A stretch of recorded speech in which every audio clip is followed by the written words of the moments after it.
Pancreatic सुडोसिस्ट क्यों बनते हैं? What are the reasons for pancreatic pseudocyst? चलिए डिस्कस करते हैं।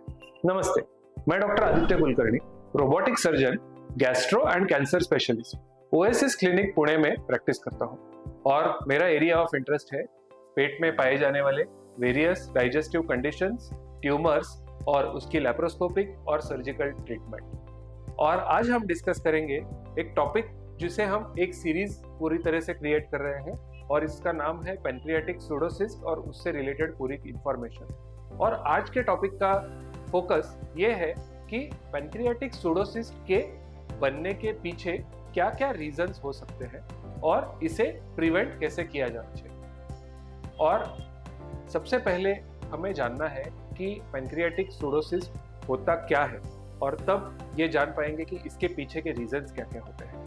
तो पैंक्रियाटिक सुडोसिस्ट, ये जो नेम है इसमें दो वर्ड्स है। सबसे पहला इज पैंक्रियाटिक, यानी कि ये पैंक्रियास से रिलेटेड है, यानी इसका स्वादुपिंड, यानी कि हमारे बॉडी के अंदर जो डाइजेस्टिव ऑर्गन होता है पैंक्रियास, जिसे हम हिंदी में स्वादुपिंड के नाम से जानते हैं, इससे ये रिलेटेड सुडोसिस्ट होती है।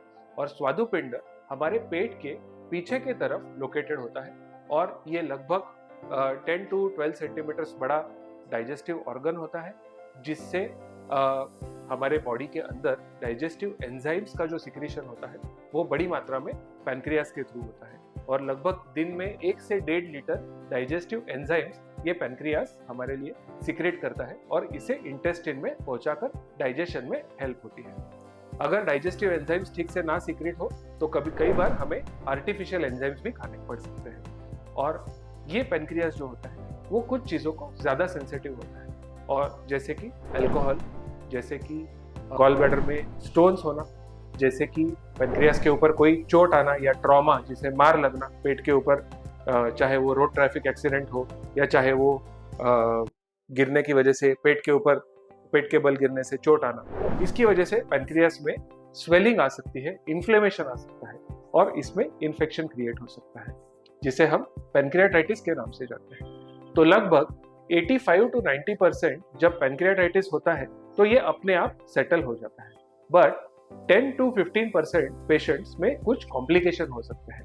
और इनमें से एक कॉम्प्लिकेशन होता है पैंक्रियास में जो डाइजेस्टिव एंजाइम है इसका लीक होना, और ये पैंक्रियास के चारों तरफ स्प्रेड हो सकते हैं लीक होने की वजह से।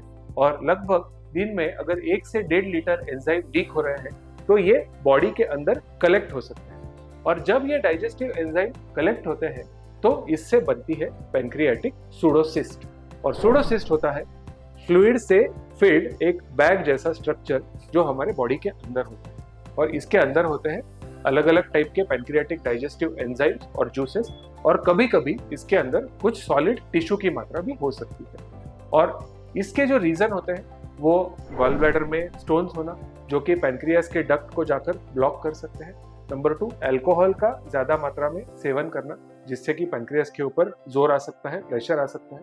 पैंक्रियास के ऊपर घाव आना, यानी कि चोट होना, जिससे कि पैंक्रियास का जो डक्ट होता है इसको चोट लगकर इसमें से लीकेज स्टार्ट हो सकता है। तो पैंक्रियाटिक सुडोसिस जो होती है वो इस रीजन की वजह से बनती है। और इसको प्रिवेंट कैसे किया जाना चाहिए? तो इंडिया में सबसे 2 मेन रीजन जो है वो number 1 is a gall bladder stone, number 2 alcohol. और ये दोनों इजीली प्रिवेंटेबल है। सबसे पहले जब आपको गॉल ब्लैडर स्टोन्स डायग्नोस होते हैं, जब आपको पता है कि गॉल ब्लैडर में कुछ स्टोन्स है, स्पेशली अगर स्टोन ज्यादा क्वांटिटी में हो, 10 से 15 स्टोन से ज्यादा आपको है, या फिर स्टोन की जो साइज है वो छोटी है, ओके, 3 से 4 मिलीमीटर से जो छोटे स्टोन होते हैं वो सबसे ज्यादा रिस्की होते हैं पैंक्रियाटाइटिस कॉज करने के लिए। और इन स्टोन्स को आइडियली जल्द से जल्द ट्रीटमेंट लेना चाहिए, चाहे वो मेडिसिन हो, चाहे वो लेप्रोस्कोपिक सर्जरी करके हम स्टोन्स को रिमूव कर रहे हो। तो ये अगर ट्रीटमेंट टाइमली लिया जाए तो इससे पैंक्रियाटाइटिस की रिस्क है वो 0 हो जाती है। और दूसरा है अल्कोहल का सेवन करना, और अगर आप अल्कोहल का सेवन ज्यादा मात्रा में करते हैं तो ये अक्यूट पैंक्रियाटाइटिस, यानी कि शॉर्ट ड्यूरेशन का पैंक्रियाटाइटिस भी कॉज करता है, या फिर ये क्रॉनिक पैंक्रियाटाइटिस कॉज कर सकता है, जो कि सालों साल चलता है और इसकी ट्रीटमेंट बहुत आसान नहीं है। तो सबसे इंपॉर्टेंट है इसको प्रिवेंट करना। इसका मतलब है कि अल्कोहल का सेवन बंद करना, या फिर कम से कम मात्रा में या अगर आप सोशली अल्कोहल का सेवन कर रहे हैं तो इसको कम से कम मात्रा में और ड्यूरेशन इसका जो है वो बहुत कम रखना। तो इससे हम पैंक्रियाटाइटिस और इसके साथ साथ पैंक्रियाटिक सूडोसिस्ट को भी प्रिवेंट कर सकते हैं। तो आज हमने जाना पैंक्रियाटिक सूडोसिस्ट के क्या रीजंस होते हैं और इसकी जो ट्रीटमेंट है इसके ऊपर हम अलग से एक वीडियो रिलीज करेंगे, इसको भी देखना आप बिल्कुल मत भूलिए। इन द मेन टाइम अगर आपको कुछ भी डाउट्स है, कुछ आपको सलाह लेनी है तो please feel free to contact. Thank you very much.